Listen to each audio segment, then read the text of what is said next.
Welcome back, everybody. Today, we are going to be discussing Moby Dick. I brought it up in the last video. I figured it would be fair to bring it up in this video, because it might come across like I didn't like this book. I think this book's alright. It was a slog, a lot of it. If you want to know about whales, have at it. You will be eating well if you want to know about whales. But me personally, I felt so blue-balled, is the best way I can put it, really. When at the start we get Ishmael and Queequeg kind of meeting each other and talking with the captain about what they're going to get paid and, all this. It was great. I loved it. I envisioned it really well. And then it's just, I envisioned Ishmael journaling this whole series of things when he's learning about whaling. But Captain Ahab, amazing character. Flask, amazing. Fleece, what little we get to see of Fleece, amazing. But, my disappointment with this book comes from the fact that, it's man against nature, and nature always wins. Because Captain Ahab spends his whole life dedicating it to killing Moby Dick, because it took his leg. And I think that's awesome, because he is honestly a larger-than-life character. You don't get those too often. You get guys like Dio from JoJo's, or, we get Anton Chigurh in No Country for Old Men, which, honestly, I feel Anton Chigurh is the Moby Dick. He is a force of nature, but that's besides the point. Or a better example is Judge Holden from Blood Meridian, also a force of nature. So I think that's why I kind of don't like this book as much, is because I've heard this story so many times. There's a force of nature that our protagonists are trying to fight against, and they end up failing.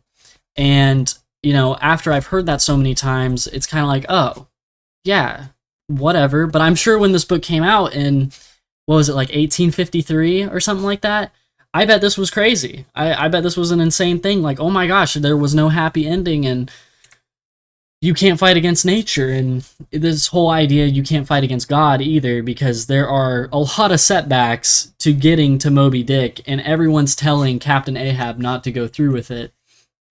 But man, I was also pleased to know a friend of mine, when I was telling him I was going to read this, he did tell me, he goes, hey man, you gotta know, it's the author, Herman Melville, he paced it in a way to mimic that of whaling. So you'll be on the way out, very exciting, we're off of land, we're going, and then it's been like a week and you're bored, because it mentions these guys would be out at sea or out at open ocean for months at a time, and there'd be things like a gam that would come out and bring them supplies while they're whaling, because whale oil was very good at the time. That was a very valuable high-ticket item that people could get rich off of, along with the meat and the skin of the whale. And maybe I'm dumb. I didn't know this. It should have been so obvious, but whales don't have gills. That's something you learn. I never really thought about it, but they were talking about the identification of whales. And I found that somewhat interesting, but man, even that, they talk about like 40 different kinds of whales, and it's like, oh man, guys, come on. Can we just get back to this? Can we get back to the, maybe it's my little Zoomer brain not being able to keep up, but no, from everyone I talked with that has read it, they do say it's a slow burn. The ending was pretty good. Spoilers, everyone dies except Ishmael. So, it's fine. Again,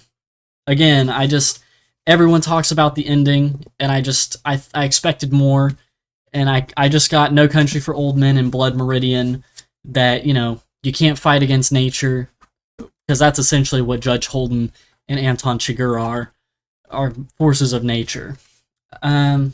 Yeah, it's crazy. I think I talked more about The Stranger than I did about Moby Dick, and Moby Dick is like 6 times as long as The Stranger, but that's just how much stuff is in this book when it comes to information on whales because I only retained so much of the whaling stuff.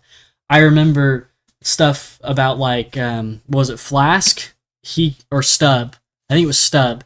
He caught a whale like midway through the book, and that was exciting. And Fleece cooking it up, oh my gosh, that was incredible.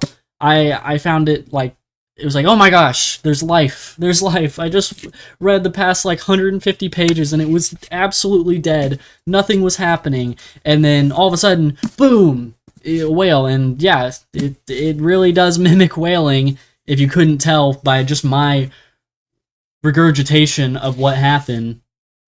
But yeah, I would give this book I'm gonna make some people angry. 3.5 out of 5 stars, or like a 7 out of 10. I thought this book was okay. What really helped get me through the first 400 pages is I was so motivated to read this book. I was like, oh my gosh, I want to read Moby Dick. I really do, because it's 2026 now, and I finished this at the tail end of 2025, and I had already read Don Quixote and The Count of Monte Cristo, which are really long books, and I was like, I want to bang this out too. I want to get this thick book taken care of as well. And I read the Iliad as well, which I might cover, or I might not. I'll probably cover it. What am I even saying? But yeah, that's about it. See ya.